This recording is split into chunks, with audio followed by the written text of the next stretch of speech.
Hey y'all, it's Andrea with Sucs For You in Houston, Texas, and this is my Edithcolea grandis, and that's where Sally the spider lives and is still living. It's been with us for a few months now.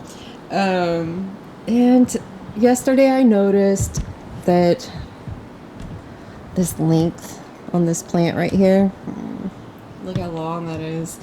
It's not happy, and I think it's just too big for the plant. And just this whole piece right here all the way down,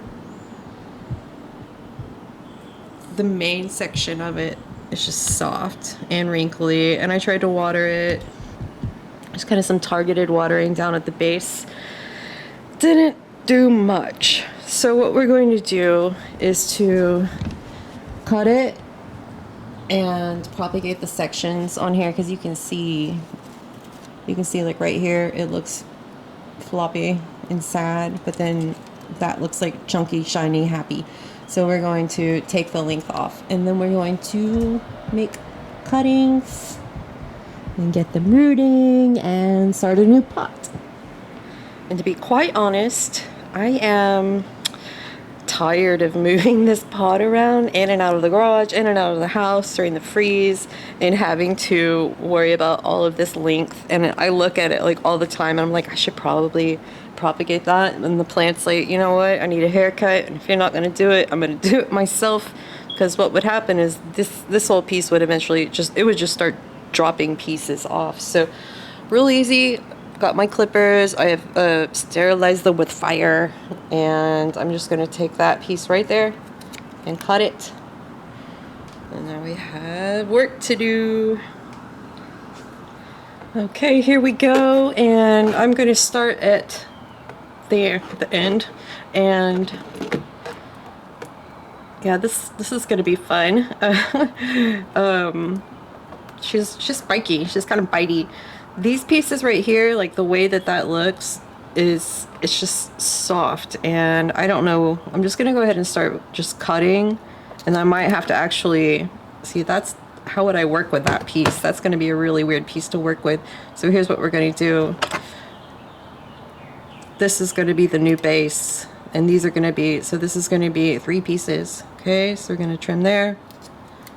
We're gonna trim there. All right, and then we've got this right here, and it looks good. And then I'm going to come over. I've got sulfur powder ready to rock.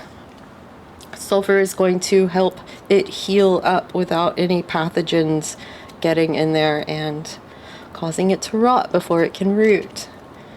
Covering all the cut ends. Okay, it's like just like that. That's it. That's all we're doing. And then I'm going to set it aside, and then we're going to wait. It's going to take a little while. It's a really thick piece, and we need it to callus, like totally callus over before even adding it to dirt, to soil. People sometimes are like, it's not dirt. Dirt is soil where you don't want it. I'm like, it's dirt. You know what I mean? Okay, so let's do some more. Poor gal. I should have done this sooner. I should have done this like months ago. We'll take this little piece, same dip. It's like fun dip, guys, but you don't eat it. And it's sulfur powder, so it smells like egg yolk. Yeah, okay. Here's some good pieces down here. And you know what I could do if I don't want to just give up on the rest of it, that's just not looking very sad, is I could just cut it up and like lay it in the soil, and maybe part of it'll root. I kind of don't want to fool with that, but it is going to be hard for me to throw all that away. Oh, I wish this wouldn't have happened. But yeah, like I said, just I've had to move this plant around so many times with our wacky weather here that it's almost not fair to the plant to have to, you know, put up with this really long, wonky branch. And let's see. There's another piece here. It doesn't look like super, sorry, I'm off camera. This doesn't look like very happy, but it's still pretty firm, so I'm just going to, let's dab it. We already have several pieces over here. All right, I'm gonna finish this up, and then I will show you guys. I have some other pieces that have propagated, or that the plant itself has propagated, or my dog's tail has propagated. But I really just want it to flower. When I got it actually right before the freeze in 2021, and it was pretty small, and it just like, it's been doing so well for me. So this is just kind of like, kind of gets me in my pride a little bit, but now I know. Don't let your Edithcolea get this long unless you want to risk it getting sad.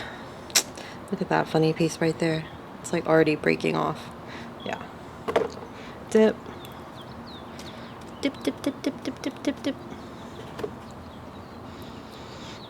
Yeah, I don't see anything.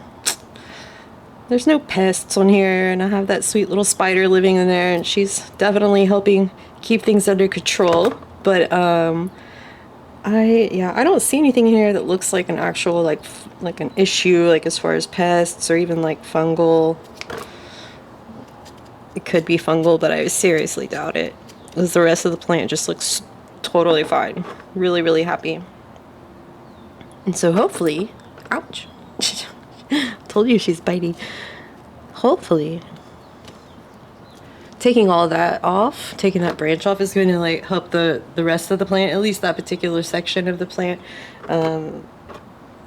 put all the energy that was into this guy dangling down into the rest of the plant, and it's going to grow, and it's going to flower for me finally.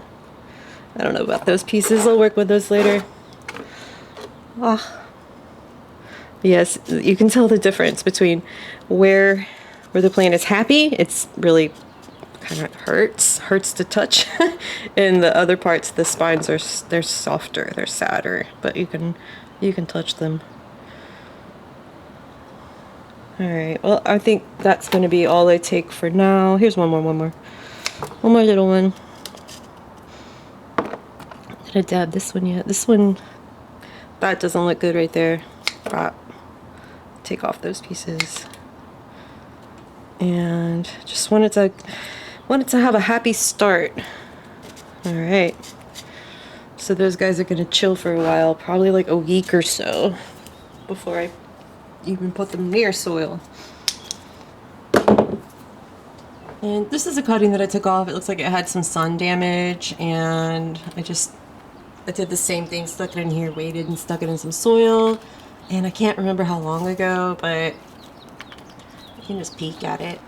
It's got good roots on it, and I'll probably put some of these other pieces in here and just start this new pot. Here's another little piece. Not doing much right now. Alright, well, the deed is done. We had our hair did. It's going to be a lot more manageable. It's going to be less stress on the plant and on me whenever I have to move this pot around. Still looking for Sally. And one more thing to show you is that, a lot of times when a plant like starts dropping parts of itself, it can be totally normal in actually how the plant propagates itself. Like, for instance, we have this Stapelioid, a cousin to the Edithcolea. It's a Huernia zebrina, the lifesaver plant. You've seen those crazy flowers before with the red circle center, just like a cherry lifesaver.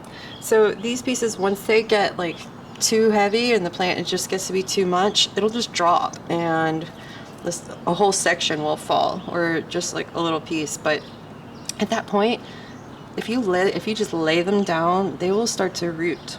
You don't have to worry about callousing or cutting or anything else. You don't, of course, want to water them until they have like roots. But yeah, this plant's awesome.